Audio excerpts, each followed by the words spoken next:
Gustavo Adolfo Bécquer. Capítulo 1. Amigos, suscríbanse al canal y escriban en los comentarios desde qué ciudad nos escuchan. Nos interesa mucho saber de dónde son. Ella era hermosa. Hermosa con esa hermosura que inspira el vértigo. Hermosa con esa hermosura que no se parece en nada a la que soñamos en Los Ángeles y que sin embargo es sobrenatural. Hermosura diabólica que tal vez presta el demonio a algunos seres para hacerlos sus instrumentos en la tierra. Él la amaba. La amaba con ese amor que no conoce freno ni límite. La amaba con ese amor en que se busca un goce y solo se encuentran martirios.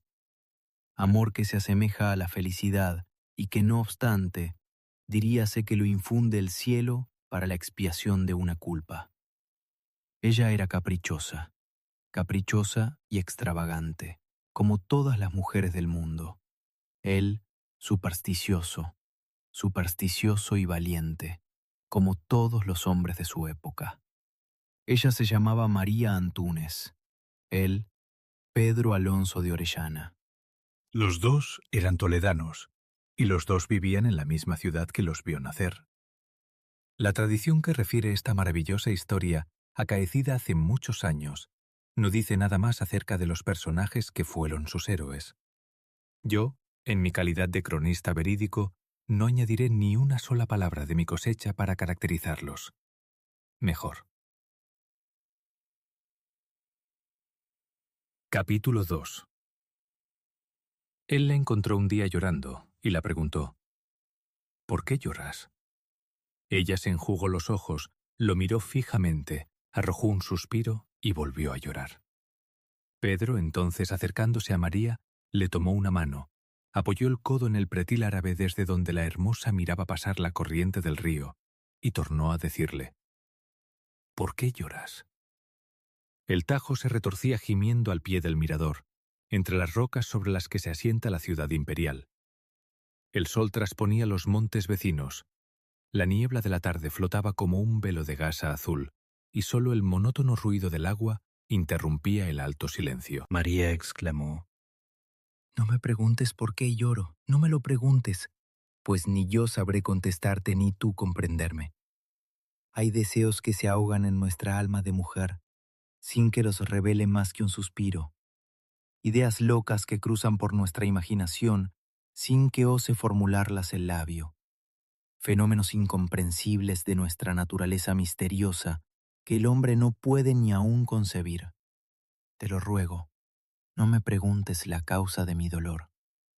Si te la revelase, ¿acaso te arrancaría una carcajada?». Cuando estas palabras expiraron, ella tornó a inclinar la frente y él a reiterar sus preguntas.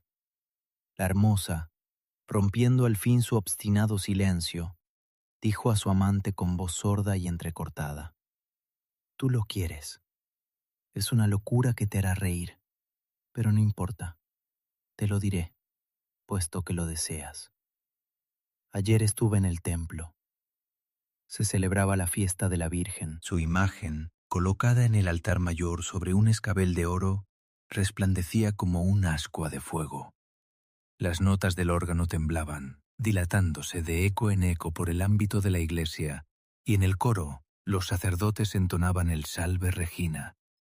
Yo rezaba absorta en mis pensamientos religiosos, cuando maquinalmente levanté la cabeza y mi vista se dirigió al altar.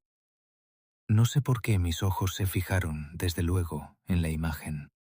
Digo mal. En la imagen, no. Se fijaron en un objeto que hasta entonces no había visto. Un objeto que, sin que pudiera explicármelo, llamaba sobre sí toda mi atención. No te rías. Aquel objeto era la ajorca de oro que tiene la Madre de Dios en uno de los brazos en que descansa su divino Hijo. Yo aparté la vista y torné a rezar. Imposible.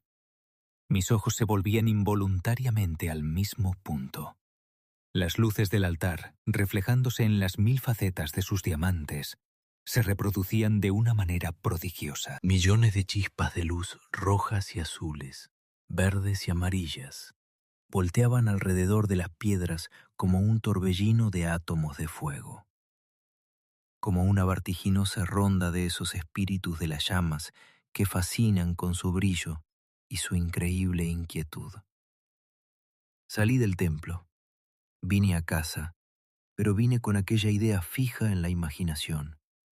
Me acosté para dormir. No pude. Pasó la noche, eterna con aquel pensamiento. Al amanecer se cerraron mis párpados y, ¿lo creerás? Aún en el sueño veía cruzar, perderse y tornar de nuevo una mujer morena y hermosa, que llevaba la joya de oro y pedrería.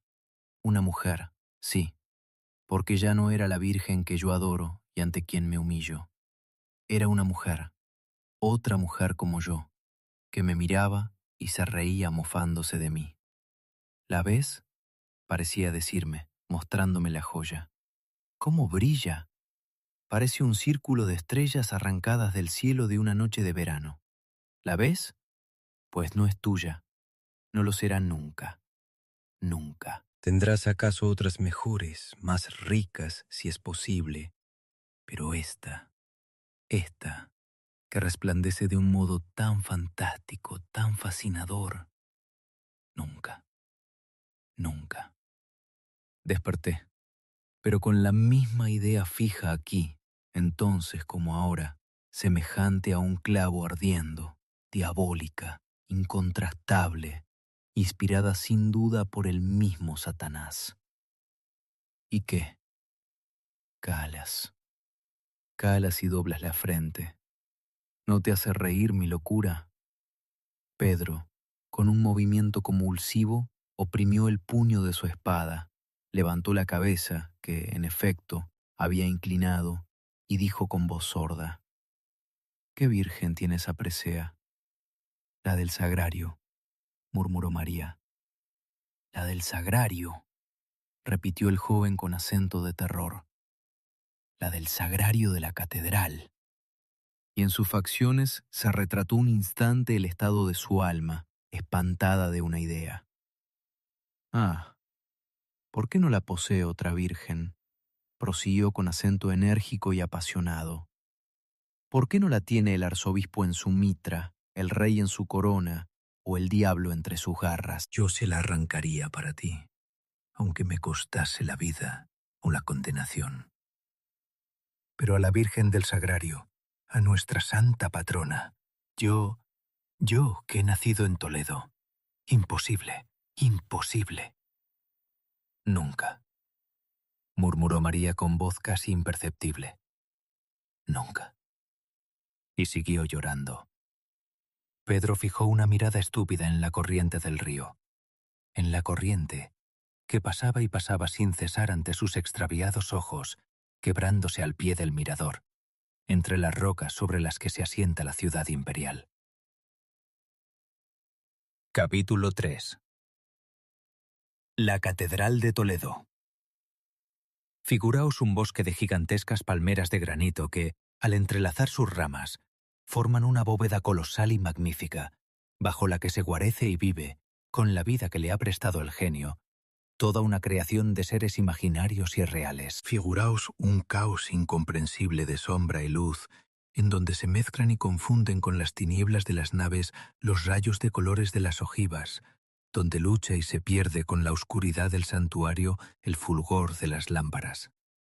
Figuraos un mundo de piedra, inmenso como el espíritu de nuestra religión, sombrío como sus tradiciones, enigmático como sus parábolas. Y todavía no tendréis una idea remota de ese eterno monumento, del entusiasmo y de la fe de nuestros mayores, sobre el que los siglos han derramado a porfía el tesoro de sus creencias, de su inspiración y de sus artes. En su seno viven el silencio, la majestad, la poesía del misticismo y un santo horror que defiende sus umbrales contra los pensamientos mundanos y las mezquinas pasiones de la tierra. La consunción material se alivia respirando el aire puro de las montañas. El ateísmo debe curarse respirando su atmósfera de fe. Pero si grande, si imponente se presenta la catedral a nuestros ojos a cualquier hora que se penetra en su recinto misterioso y sagrado, nunca produce una impresión tan profunda como en los días en que despliega todas las galas de su pompa religiosa, en que sus tabernáculos se cubren de oro y pedrería, sus gradas de alfombras y sus pilares de tapices. Entonces, cuando arden despidiendo un torrente de luz sus 1000 lámparas de plata, cuando flota en el aire una nube de incienso, y las voces del coro, y la armonía de los órganos, y las campanas de la torre estremecen el edificio desde sus cimientos más profundos hasta las más altas agujas que lo coronan. Entonces es cuando se comprende, al sentirla, la tremenda majestad de Dios que vive en él y lo anima con su soplo y lo llena con el reflejo de su omnipotencia. El mismo día en que tuvo lugar la escena que acabamos de referir, se celebraba, en la Catedral de Toledo, el último de la magnífica octava de la Virgen. La fiesta religiosa había traído a ella una multitud inmensa de fieles. Pero ya ésta se había dispersado en todas direcciones. Ya se habían apagado las luces de las capillas y del altar mayor, y las colosales puertas del templo habían rechinado sobre sus goznes para cerrarse detrás del último toledano, cuando, de entre las sombras, y pálido, tan pálido como la estatua de la tumba en que se apoyó un instante mientras dominaba su emoción, se adelantó un hombre que vino deslizándose con el mayor sigilo hasta la verja del crucero. Allí, la claridad de una lámpara permitía distinguir sus facciones. Era Pedro. ¿Qué había pasado entre los dos amantes para que se arrestara, al fin, a poner por obra una idea que solo al concebirla había erizado sus cabellos de horror? Nunca pudo saberse. Pero él estaba allí, y estaba allí para llevar a cabo su criminal propósito. En su mirada inquieta, en el temblor de sus rodillas, en el sudor que corría en anchas gotas por su frente, llevaba escrito su pensamiento. La catedral estaba sola, completamente sola, y sumergida en un silencio profundo. No obstante, de cuando en cuando, se percibían como unos rumores confusos. Chasquidos de madera, tal vez, o murmullos del viento, o, quién sabe, acaso ilusión de la fantasía, que oye y ve y palpa en su exaltación lo que no existe.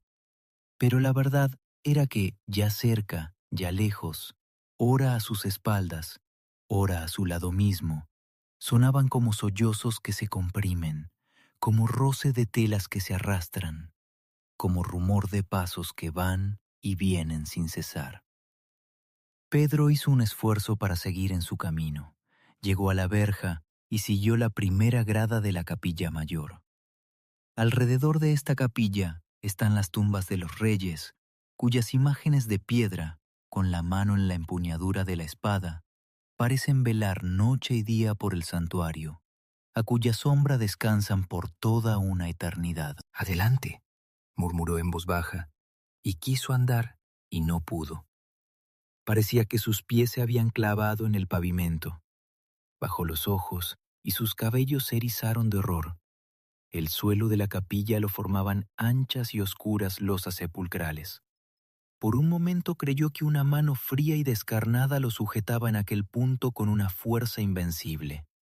Las moribundas lámparas que brillaban en el fondo de las naves como estrellas perdidas entre las sombras oscilaron a su vista, y oscilaron las estatuas de los sepulcros y las imágenes del altar, y osciló el templo todo, con sus arcadas de granito y sus machones de sillería. «Adelante», volvió a exclamar Pedro como fuera de sí, y se acercó al ara, y trepando por ella subió hasta el escabel de la imagen. Todo alrededor suyo se revestía de formas quiméricas y horribles. Todo era tinieblas o luz dudosa, más imponente aún que la oscuridad. Solo la reina de los cielos, suavemente iluminada por una lámpara de oro, parecía sonreír tranquila, bondadosa y serena en medio de tanto horror. Sin embargo, aquella sonrisa muda e inmóvil que lo tranquilizara un instante, concluyó por infundirle temor. Un temor más extraño, más profundo que el que hasta entonces había sentido. Tornó empero a dominarse. Cerró los ojos para no verla. Extendió la mano, con un movimiento convulsivo, y le arrancó la ajorca de oro, piadosa ofrenda de un santo arzobispo. La ajorca de oro cuyo valor equivalía a una fortuna. Ya la presea estaba en su poder. Sus dedos crispados la oprimían con una fuerza sobrenatural. Solo restaba huir con ella. Pero para esto era preciso abrir los ojos. Y Pedro tenía miedo de ver la imagen, de ver los reyes de las sepulturas, los demonios de las cornisas, los endriagos de los capiteles, las fajas de sombras y los rayos de luz que, semejantes a blancos y gigantescos fantasmas, se movían lentamente en el fondo de las naves, pobladas de rumores temerosos y extraños. Al fin abrió los ojos, tendió una mirada, y un grito agudo se escapó de sus labios. La catedral estaba llena de estatuas que, vestidas con luengos y no vistos ropajes, habían descendido de sus huecos y ocupaban todo el ámbito de la iglesia, y lo miraban con sus ojos sin pupila.